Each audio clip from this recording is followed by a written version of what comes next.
attention বনমন্ত্ৰী চন্দ্ৰমোহন পাটোৱাৰী ডাঙৰীয়া আপোনাৰ বন বিভাগ কিদৰে চলিছে খবৰ ৰাখিছেনে আপোনাৰ ব্যাগুম বন বিভাগৰ নাকৰ তলতেই চলিছে বন ধ্বংসযজ্ঞ সিন্ডিকেট আৰু কমিছনৰ অংকত মেনেজ হৈছে বন বিভাগ অৰুণাচলৰ পাছত এইবাৰ বনদস্যুৰ চকু অসমৰ হুলুং গছ কাৰ পকেটলৈ যায় সিন্ডিকেটৰ 1,42,000 টকা অৰুণাচলৰ পৰা অসমৰ মাজেৰে কিদৰে কাঠৰ চোৰাং হৰবৰাহ অব্যাহত আছে সেই সন্দৰ্ভত আমি ধাৰাবাহিকভাৱে বাতৰি সম্প্ৰচাৰ কৰি আহিছো কাঠৰ চোৰাং হৰবৰাহক কেন্দ্ৰ কৰি অসমৰ ইমূৰৰ পৰা হিমূৰলৈকে গোবিন্দ চৰকাৰৰ নেতৃত্বত চলিছে কাঠৰ এক বৃহৎ সিন্ডিকেট কিন্তু এইবাৰ বনদস্যুৰ চকু পৰিছে অসমৰ জাতীয় গছ হুলুং গছত তিনিচুকীয়া জিলাৰ ডুমডুমা বন সংমণ্ডলৰ অন্তৰ্গত ডাঙৰী কুমচাং পেঙেৰি আদি বনাঞ্চলত এইদৰে এতিয়া বৃহৎ বৃহৎ হুলুং গছসমূহ কাটি পেলোৱা হৈছে কিন্তু চকুৰ আগত সকলো দেখিও নীৰৱ ভূমিকা পালন কৰি আহিছে ডুমডুমা বন সংমণ্ডলে এই বৃহৎ কুণ্ডসমূহ প্ৰথমে বনাঞ্চলৰ পৰা ট্ৰেক্টৰেৰে আনি পৰৱৰ্তী পৰ্যায়ত ডাম্পাৰ যোগে তিনিচুকীয়া জিলাৰ বিভিন্ন প্লাইউড ফেক্টৰীসমূহলৈ চোৰাংভাৱে সৰবৰাহ কৰা হয় অভিযোগ অনুসৰি এই সমগ্ৰ প্ৰক্ৰিয়াৰে জড়িত আছে বিজেপিৰ নেতা পালি নেতা উল্লেখ কৰাৰ প্ৰয়োজন যে অৰুণাচলৰ পৰা এখন চোৰাং কাঠ ভৰ্তি ট্ৰাক অসমত প্ৰৱেশ কৰিবলৈ গোবিন্দ চৰকাৰ নামৰ লোকজনৰ সিন্ডিকেট বাহিনীয়ে সংগ্ৰহ কৰে সৰ্বমুঠ 1,42,000 টকা কাকপথাৰৰ ডিৰাক গেট হৈ অসমত প্ৰৱেশ কৰা টিপিবিহীন প্ৰতিখন ট্ৰাকৰ পৰা সিন্ডিকেট বাহিনীয়ে সংগ্ৰহ কৰে 12,000 টকা সমান্তৰালভাৱে হদিয়াৰ সোণপুৰা গেট হৈ অসমত প্ৰৱেশ কৰা প্ৰতিখন ট্ৰাকৰ পৰা সিন্ডিকেট বাহিনীয়ে সংগ্ৰহ কৰে 30,000 টকা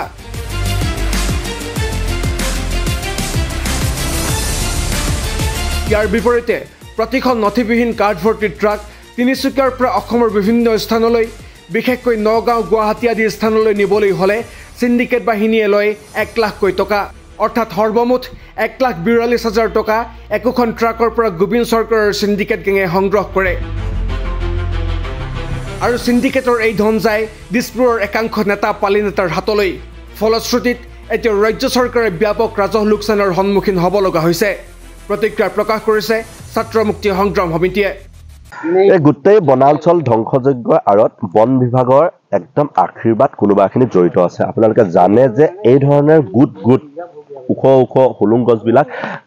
কাটি ইয়াৰ পৰা খনে গাড়ীয়ে লৈ যোৱাৰ গোটেই চিষ্টেমটোত বন বিভাগৰ যদি আশীৰ্বাদ নাথাকে মেহদি হাছান ডুমডুমা ৰেঞ্জ অফিচাৰ যদি মৰম দয়া নাথাকে তেতিয়াহ'লে কেনেকৈ সম্ভৱ হ'ব পাৰে আপোনালোকে জানে যে আমি অতদিন ধৰি কৈ আছোঁ ডুমডুমাত বালিৰ সিন্ডিকেট হৈছে আৰু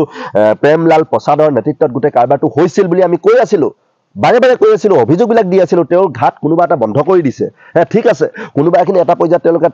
চেষ্টা কৰিছে কিন্তু এই বন ধ্বংসযজ্ঞ কৰি থকা কাৰবাৰটো কিয় হাত উজান দিয়া নাই যদিহে তেওঁলোকৰ কমিশ্যন নাই যদিহে তেওঁলোকৰ 2 নম্বৰী ধান্দাবিলাক নাই তেতিয়াহ'লে কিয় বন্ধ কৰি দিয়া নাই ইয়াতে 4 বছৰ ধৰি অফিচবিলাক বনাবৰ কাৰণে চেষ্টা কৰি আছে ইয়াত কিন্তু কোনো ফৰেষ্টাৰ কোনো বেটেলিয়ান ইয়াতে নিয়োগ নকৰে ফিলৰবাৰীত ফৰেষ্ট ডিপাৰ্টমেণ্টৰ অফিচ আছে কোনো ধৰণৰ তাতে ফৰেষ্টাৰ তাতে কোনো বেটেলিয়ানৰ নিয়োগ নকৰে ইয়াতে যদি তেওঁলোকে বন ধ্বংসযজ্ঞ ৰক্ষা কৰিব লাগে কিয় নিদিয়ে যদিহে কমিশ্যন অংকবিলাক নাই এই কথা বতৰাবিলাক আমি ৰাখিব বিচাৰিছোঁ আৰু এই গোটেই কাৰবাৰটোত ডিমডুমাৰ ডিএফঅ মৃগাংক বৰাৰ হস্তক্ষেপ বিচাৰিছোঁ তেওঁ যদি ইয়াতে কমিশ্যনৰ অংক নাই তেওঁ যদি এই 2 নম্বৰী বিষয়বিলাকৰ জৰিয়তে টকা পইচা নিজৰ হাতলৈকে আনাৰ চিষ্টেমটো তেওঁ ভাবা নাই তেওঁ এই ধৰণৰ চিন্তাবিলাকৰ পৰা দূৰত থাকে তেতিয়াহ'লে এই ধৰণৰ বিষয়বিলাক তেওঁ কিয় খেদি লোৱা নাই এই ধৰণৰ বিষয়বিলাকৰ কাৰণে ডুমডুমাৰ যিজন ডিএফঅ মৃগাংক বৰা সাংঘাতিক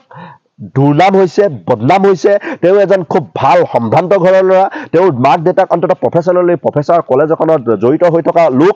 তেওঁ অন্ততঃ জানিব লাগে যে নিকা ভাৱমূৰ্তি থকা লোকসকলক অন্ততঃ তেওঁৰ প্ৰফেশ্যনটোত তেওঁৰ অফিচবিলাকত ৰাখিব লাগে আৰু 2 নম্বৰী যিবিলাকৰ বদনামী এই ধৰণৰ বিষয়বিলাকক কিবা কৰি ৰিজাৰ্ভ ক্ল'জ কৰি হওক বা তেওঁক অন্য ঠাইলৈকে স্থানান্তৰি দিবৰ কাৰণে চেষ্টা কৰিব লাগে এই কথা বতৰাবিলাক যদি তেওঁ নকৰে কোনোবাখিনি কমিশ্যনৰ অংকটোত তেওঁ জড়িত হৈ আছে নেকি এই কথা বতৰাবিলাক মানুহে পাতিবৰ কাৰণে আৰম্ভ কৰিছে আৰু অতি শীঘ্ৰেই এনে মহান জাতীয় হুলুং গছ যিজন তৰুণ গগৈ